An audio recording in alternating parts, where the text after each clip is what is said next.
On finit avec la Chine pour dire que le Xinjiang a fait des progrès grâce aux efforts de son PIB. L'économie a connu une nette amélioration. Les précisions dans cet élément de nos confrères de CCTV+. Le Xinjiang a fait ses adieux à la pauvreté absolue, avec un total d'environ 3 millions de ruraux sortis de la pauvreté et les 35 districts frappés par la pauvreté retirés de la liste de la pauvreté. C'est le dernier chiffre publié par un rapport de travail du gouvernement régional au début du mois. Le rapport indique que 70% des dépenses fiscales du Xinjiang et 80% des fonds d'aide ont été consacrés à l'amélioration des moyens de subsistance des populations.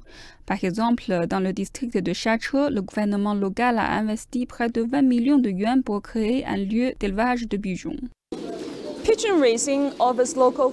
Élever des pigeons offre aux agriculteurs locaux un moyen de sortir de la pauvreté.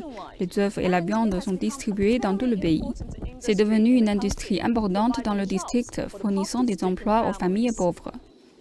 Todi Gurpan, un agriculteur local, dit que les petits oiseaux lui ont apporté une grande fortune et que la vie de sa famille continue de s'améliorer. J'ai appris des techniques d'élevage et différentes méthodes de traitement.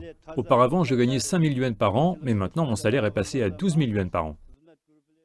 Le rapport de travail indique également que le revenu par habitant des zones rurales en 2020 a atteint plus de 14 000 yuans, avec une croissance annuelle moyenne de 8,3% au cours des 5 dernières années.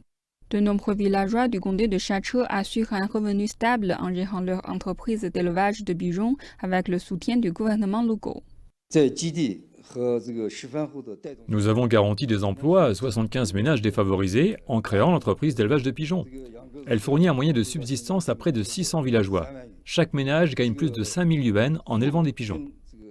En élevant les oiseaux comme Todi Gurpan, de nombreuses personnes volent de plus en plus haut et plus près de la destination finale, une Chine exempte de pauvreté et de difficultés extrêmes.